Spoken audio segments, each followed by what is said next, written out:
E olha, depois, gente, vamos falar um pouquinho de política internacional, já já a gente volta com essas análises. Depois do Canadá, do Reino Unido e da Austrália anunciarem aquele reconhecimento formal do Estado palestino, o primeiro-ministro de Israel, Benjamin Netanyahu, reagiu dizendo que não haverá de jeito nenhum um Estado palestino.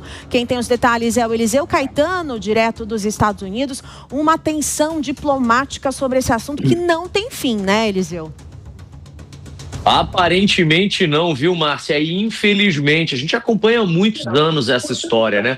Boa tarde novamente para você, para o Bruno e para todos que nos acompanham em tempo real aqui na programação da Jovem Pan. A gente vem chegando ao vivo direto dos Estados Unidos, trazendo as atualizações sobre esse tema, porque Benjamin Netanyahu, primeiro-ministro israelense, garantiu: não haverá a criação de um Estado palestino, mesmo após diversos países do mundo começarem a, em série, um atrás do outro, apoiar e até assinar documentos em parceria com a ONU, pedindo e balizando a criação de um Estado palestino. Benjamin Netanyahu disse que isso é inviável, por um único motivo: a segurança do povo israelense. Como é de sapiência, como é de conhecimento, boa parte dos palestinos, não todos, não aceitam um Estado israelense, não aceitam um Estado para Israel. Isso significa que, se esses estados forem próximos, haverá mais uma guerra, ou a continuação dessa guerra, que já dura aí mais de 2000 anos, pelo menos, né? A gente vê aí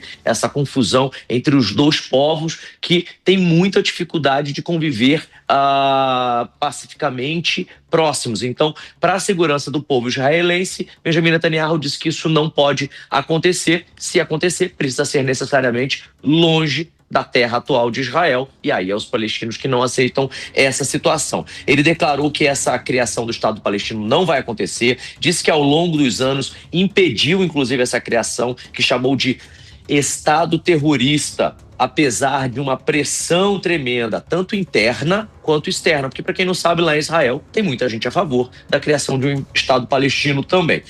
Benjamin Netanyahu também afirmou que fez isso com uma determinação e com uma habilidade astuta de estadista. E, além disso, ele prometeu ainda expandir os assentamentos judaicos na Cisjordânia ocupada. O reconhecimento formal do Estado palestino por parte de países como Canadá, Reino Unido e Austrália é uma resposta diplomática à crescente e longa disputa entre Israel e os palestinos. Outros países e líderes devem seguir a reboque disso já na Assembleia Geral da ONU, que, como eu falei agora há pouco na abertura do jornal, começou hoje em Nova York. Falando nisso, o presidente Lula chegou ontem, foi recebido com vaias na porta do hotel. Ele já está acompanhado da primeira-dama Janja e deve passar hoje o dia em agendas bilaterais. Amanhã, a partir das 10 horas da manhã pelo horário local daqui, portanto 11 horas da manhã pelo horário de Brasília, deve começar o discurso dele, é o discurso inaugural.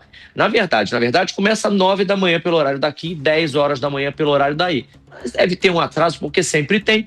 Daí, portanto, ali no meio para o fim da manhã, Lula deve fazer esse discurso que, segundo os analistas, Bruno, vai ser centrado em soberania nacional. E ele promete ser bem duro com relação aos Estados Unidos e toda essa confusão envolvendo a diplomacia, a política e o lado comercial dos dois países que há 200 anos não viviam nada parecido com aquilo que a gente está vivendo hoje.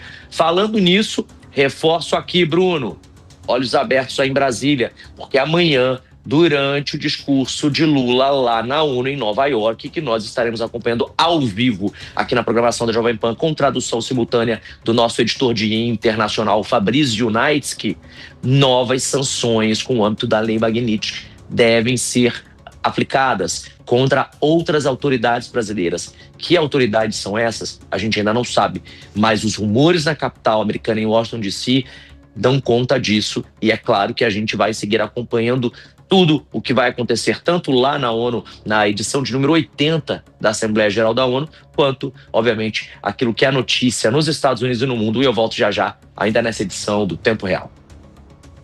As incertezas internacionais, o discurso na ONU cheio de recados entre linhas, alguns diretos. Vamos aguardar como será então a fala de Lula amanhã neste importante encontro nos Estados Unidos. Eliseu Caetano, nosso time aqui de internacional de olho nesta agenda internacional. Claro, com vários discursos sobre ações climáticas, sobre soberania e também a região da faixa de Gaza, que é a expectativa que Lula volte a falar sobre esse conflito israelense.